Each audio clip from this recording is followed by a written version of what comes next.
the order of service. I guess there's something that I should confess at this point. You may have noticed that the title of the service is Episode 4, A New Hope, and I thought that might sucker some people in. There won't be any Star Wars references, and so I just wanted to break that to you right at the beginning, not lead you on any further. I don't know whether it's a good thing or a bad thing, but this is the last of the 4 board services. And so some of you may be saying, "Phew, thank God." Others of you, I don't know why you would want more, but I suppose you could have wanted more. I have something that I've written, and Larry has something that he's written.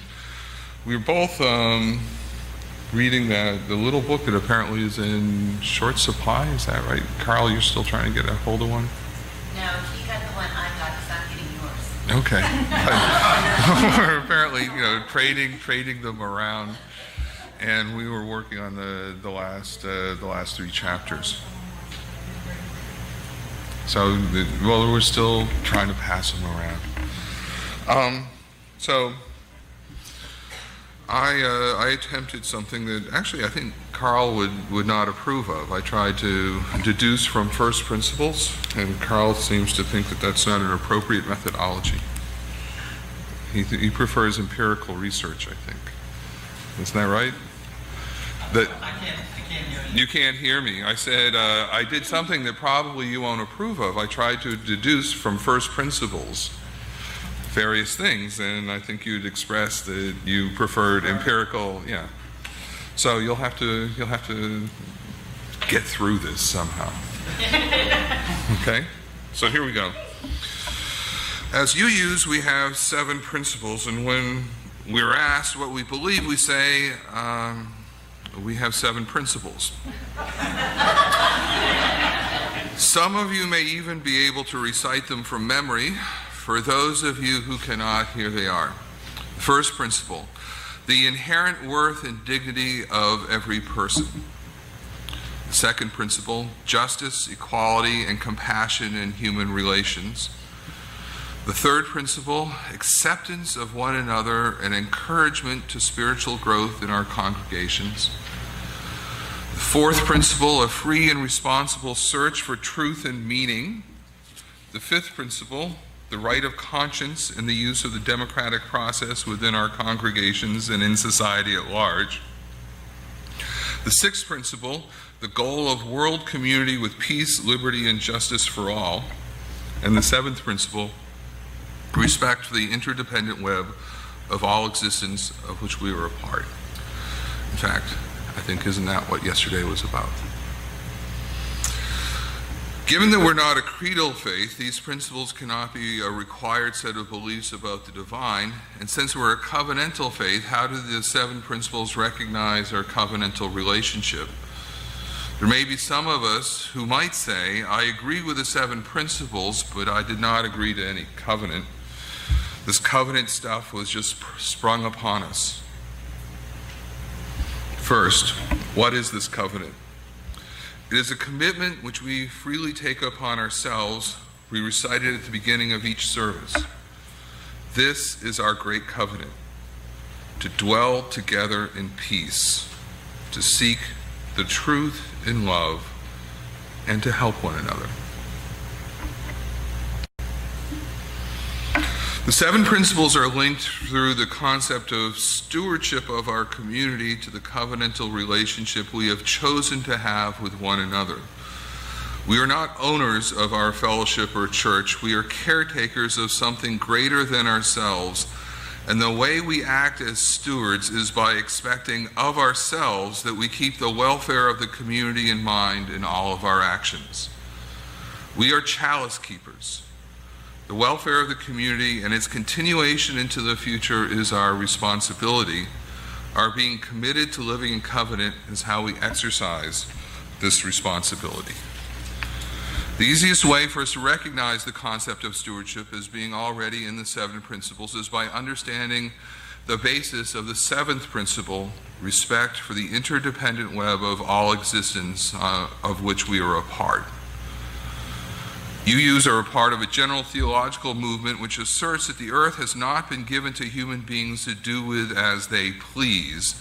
Rather, that human beings are meant to be stewards of nature of which they are an interdependent part.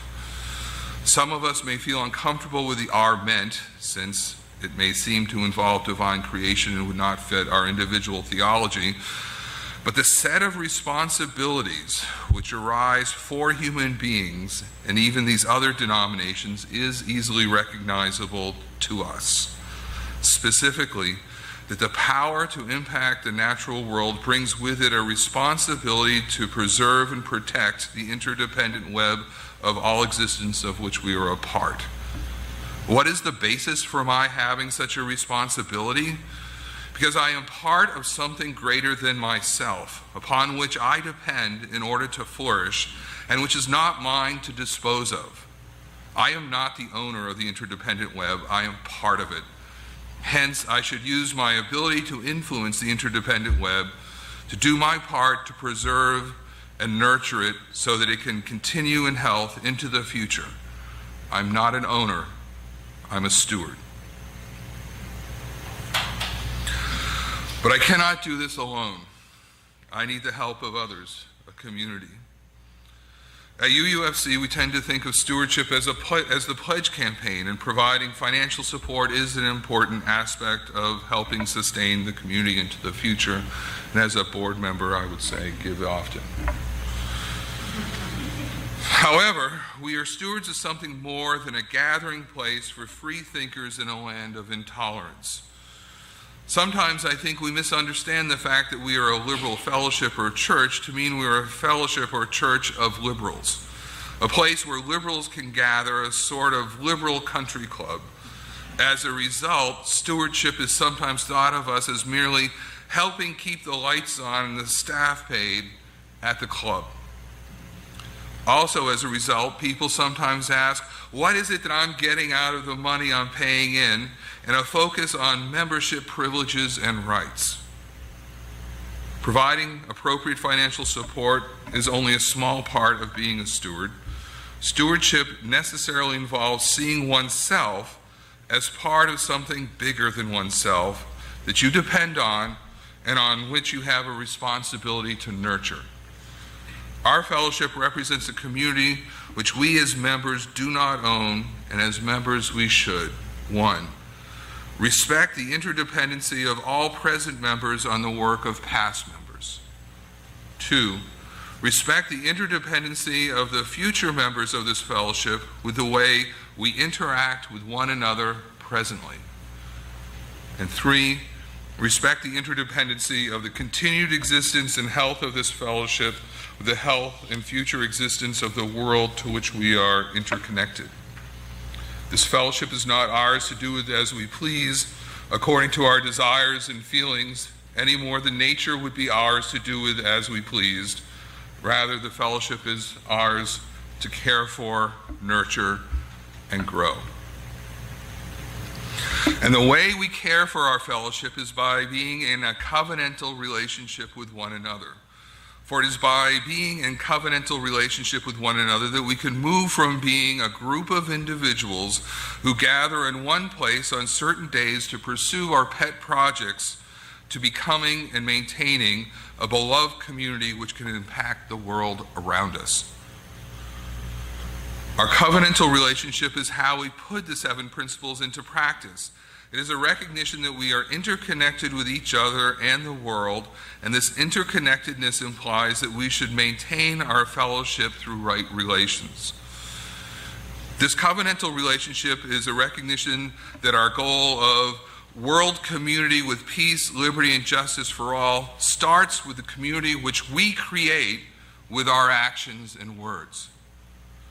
This covenantal relationship is a recognition that the right of conscience and the use of democratic processes within our congregations and in society at large starts with our own congregational processes.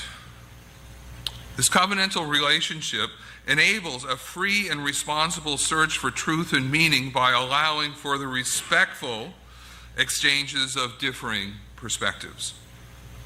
This covenantal relationship allows for acceptance of one another and encouragement of spiritual growth in our congregations. This covenantal relationship encourages justice, equality, and compassion in human relations. This covenantal relationship is at bottom recognizing the inherent worth and dignity of every person. The 7 principles only have meaning within a community wherein the members of that community commit themselves to right relations as a way of taking responsibility for the continuation of that community. The 7 principles are meaningless if not embodied by one's relationship to the community by being in covenant. Since I am part of a community whose continued existence I've been entrusted with, I should take care of it. I should be a steward. This is not my church. I'm a part of it, and as a part of it, I have responsibilities to this congregation. I should be a steward. This is not my sanctuary, but as a member of the community, I have responsibilities to help care for the resources of the community because they are not mine, because I'm only using them in trust. I should be a steward. This is not my RE program. It is the congregation's RE program. As a member of the congregation, I have responsibilities to ensure that our community here and the movement throughout the world continue to exist. So I have responsibilities to help support the RE program, not because I have children in it, rather whether I have children or not, purely as a member of the community, I should be a steward. These grounds are not my land, they are the congregation's grounds. As a member of the community, I have responsibilities to ensure the safety, beauty, and continued existence of the congregation's grounds. And these responsibilities imply helping when help is needed, not for me, but for those who will be here in the future. I should be a steward. The DRE and the congregational administrator are not mine. They are a resource of the community, and as such, I have a responsibility to ensure that their continued availability for the fellowship, even as the individual people performing this role change. I should be a steward. This minister is not my minister. She is the congregation's minister, who the congregation as a whole called through a democratic process, after having decided to have a minister at all through a democratic process. The minister is a resource for the congregation, and as a resource for the community, I have a responsibility to help ensure the community will continue to have a minister for future members of the fellowship, whether I like the minister or not. Having a minister is part of the resources I have been entrusted with during my participation in this community. As such, I have a responsibility to ensure the continued availability of this resource for the fellowship members, even as the individual people performing the role of minister change. I should be a steward. But being a steward is hard because it means moving beyond what I want and what I have done. In our culture, we are trained to believe that when money is exchanged, it yields ownership. That since I've put in a lot of time in a project, that means it is my project. By being deeply involved in church matters for a long period of time, one might come to think of the church as being mine. Neither you or I own this congregation. It is not mine, nor is it yours. We are merely stewards of something bigger than ourselves. That is why living in covenant with each other, why living in right relations with one another, is so important. Being a steward means moving beyond merely providing resources to the community in the form of treasure or in the form of manpower, though that's a good first step. Being a steward means protecting the web of relationships which constitute the existence of the fellowship. Being a steward means putting the 7 principles into practice by living in covenant with the community.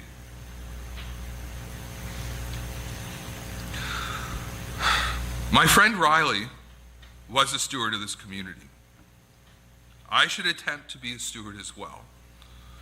For it is our community to care for and nurture. I would encourage you to be a steward as well. And when asked, what do you believe in? Respond, we believe in each other and the ability of our community to shape us in the future. We live in covenant to make this stewardship possible. In short, we live in trust and care for this fellowship in trust. And so, in such trust, there is hope.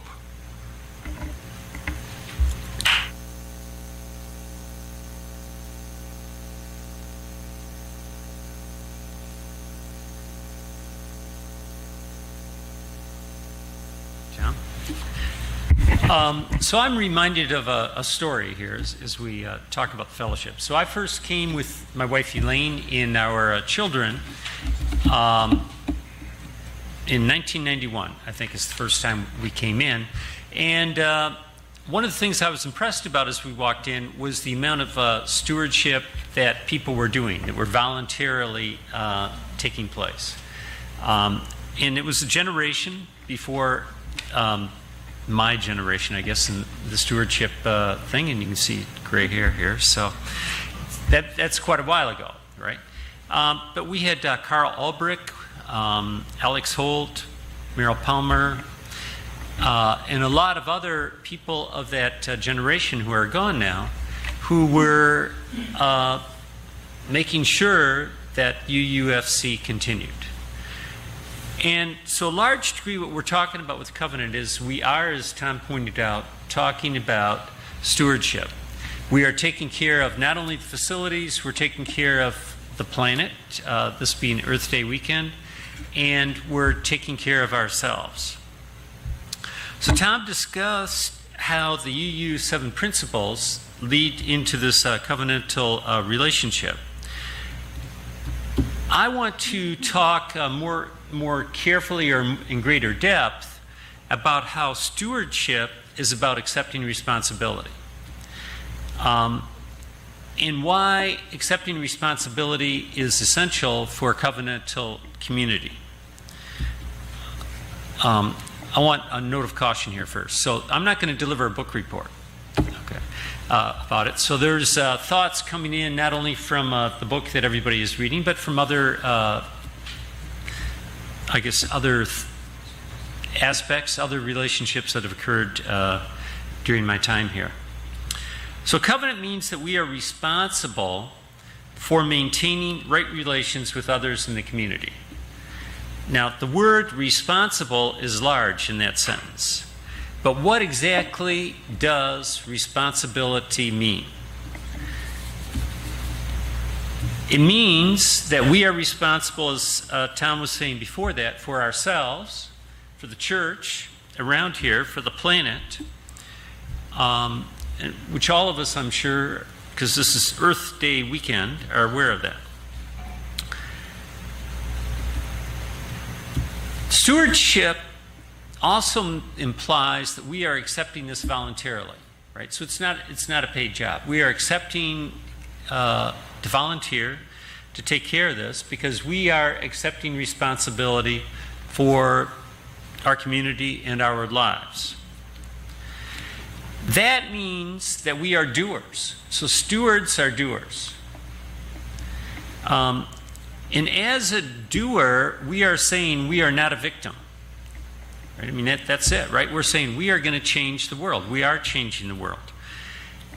And it also means that to be good stewards, that we are not blamers, right? Because we're saying we are going to change the world, and the world is as it is, but we're going to change it. We're not blaming what cannot be done on someone else. So, which means then, which is a delicate thing, right? Because obviously we don't control the entire world. You know, things happen, but it means we are accepting the world, we're accepting the community, we're accepting the events of the day, and we're taking responsibility for the situation as it is. See, if we blame, then we are saying we're not responsible, right? We're saying, we can't do it. You know, the problem is blank over here. So we then, as stewards, are taking responsibility for the circumstances of our life. Now, circumstances implies things happen randomly, right? I mean, but we are taking responsibility for the emotional, our mental, and our spiritual well-being. So as Tom mentioned, our partner, Riley, who is going to present this with us, ran into unfortunate circumstances, you know, and I'm sure that at any point in there, he accepted full responsibility for, you know, what was going on. Because he accepted responsibility throughout his time here at the fellowship. So when Elaine and I first walked in, the first people we saw when we walked in were Cindy and Riley. You know, we met them out in the parking lot, which was kind of a surprise to us because we didn't know that they went here. And we were getting ready to explore, and we had had dinner with them the night before, and they never mentioned UUFC. And we had dinner because our kids had become friends at the Montessori in the playground. So we thought, okay, let's see what's going on here. So apparently they didn't mention it to us. We didn't mention it to them because we were kind of feeling each other out, right, in this larger community. We just assumed that they were Baptists, like everybody else we had met. So it was quite a shock to see them in the parking lot when we got out of the car. And they had just started coming because they were new to the area as well. Okay. So, but let's get in here. So we've got to have a large amount of awareness to take responsibility, right? Because there are circumstances. So we've got to recognize that what's the first human reaction is to kind of blame others, blame the situation. Etc. So that's our first response, or at least that's my first response. So, you know, I mean, I hit my hammer, holding a nail, pounding something in, hit my finger, it's the hammer's fault. Or it's the ladder. The ladder is not right. You know, I mean, that's always going to be my first response. It's difficult for me to say, oh, if I had gone down the ladder, moved it over, and brought it up so I wasn't stretching, possibly I would have avoided hitting my thumb.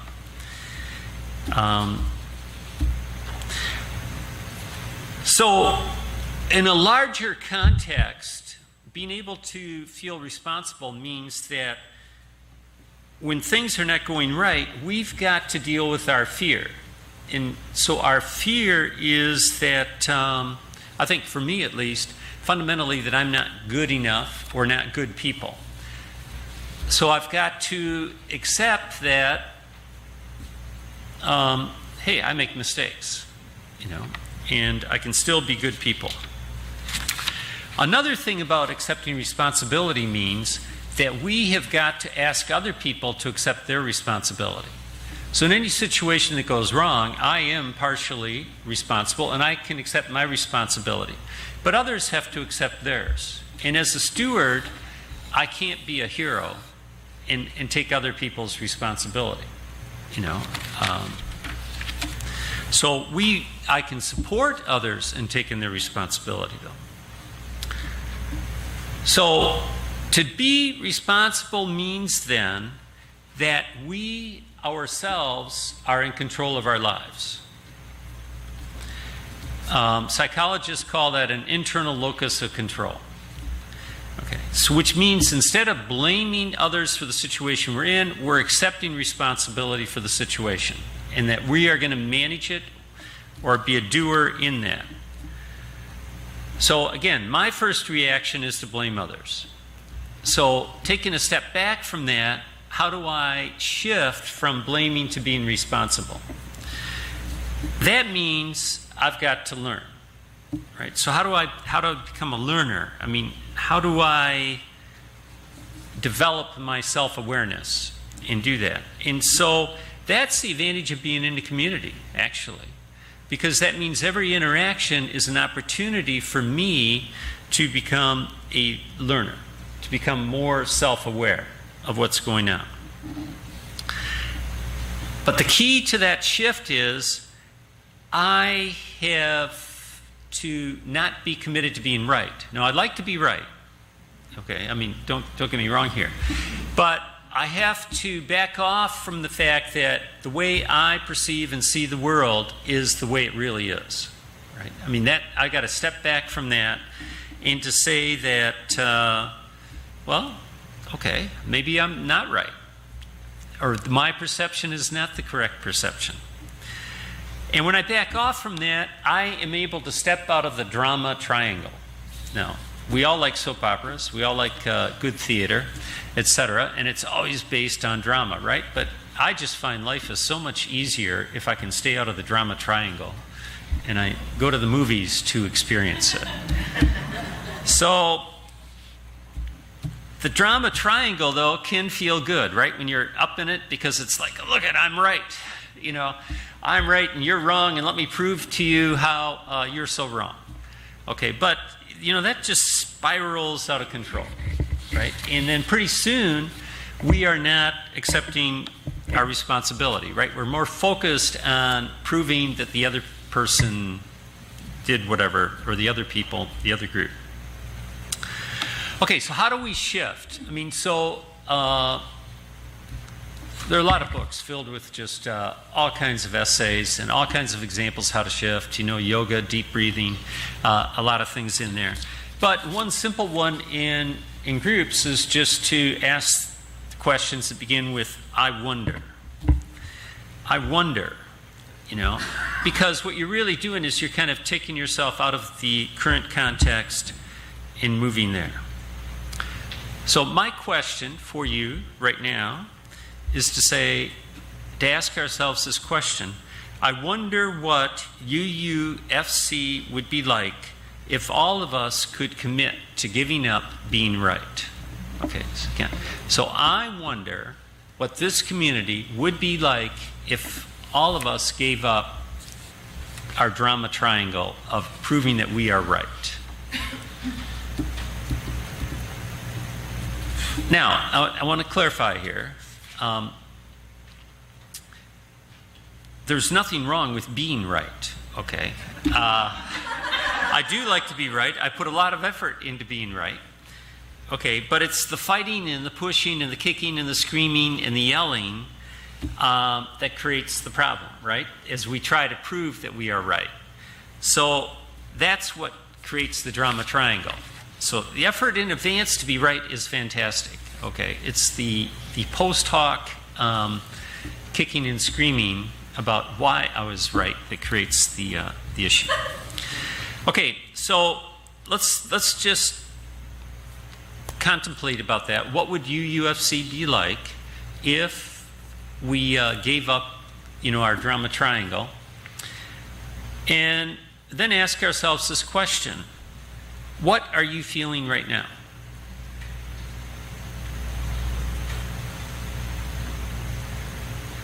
Confused?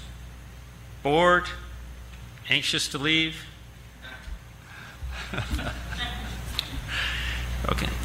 Now take a moment to answer this question to yourself.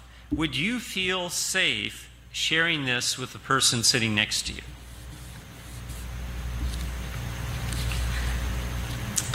Okay.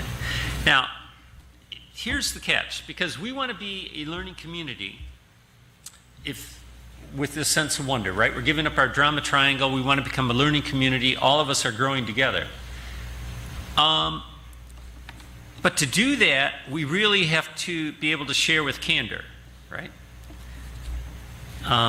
So that what we're saying about the safety is candor supported in this community. Now, those of us who work for a living probably know that candor is not supported in that community. No place where I've had a job has that been the case. Okay, but this is a different type of community, right? Okay, now, I teach business, so of course a business quote comes quickly to mind. And Jack Welch, former CEO of General Electric, was quoted as saying, "The team that sees reality the best wins." Okay. Which means what? That you got to have some candor, even in the business teams, right, to be able to understand reality. Because without candor, we're not going to see reality. So most organizations only support relative candor, right? There's always this fear, especially if someone holds your employment in their hand. So that means then most organizations practice withholding, right? I edit my true feelings, and and maybe I tease them out there bit by bit, to see how safe they are, etc. So we're not sharing our true thoughts because of fear. Which means then we're kind of depleting the energy in the room, right? It takes a lot longer to kind of circle around to what the answers are, because we got this disconnection going on. Okay. So that means we need more candor in this community. Now, here I want to put another cautionary statement in. Having served on the board, some people think candor is coming up and telling me everything I did wrong in the loudest voice they can have. Okay, I made a lot of mistakes serving on the board, but I think candor requires a little sense of respect. I recognize the hard work you're doing. Here's my feelings about that action, and possibly here's a path forward. That would be perfect. I would hear it so much better. And it's true for all of us, right? Those of us who've served on committees here as stewardship, leading the committee, we never get it all right. So it's good when somebody points out politely to us how we could improve the performance of the committee. Okay, so in summary, stewardship means that we have to be responsible. Stewardship means for all of us we've got to have candor, but we need to do it with respect, so that people can hear it. And we have to accept the responsibility for what's going on.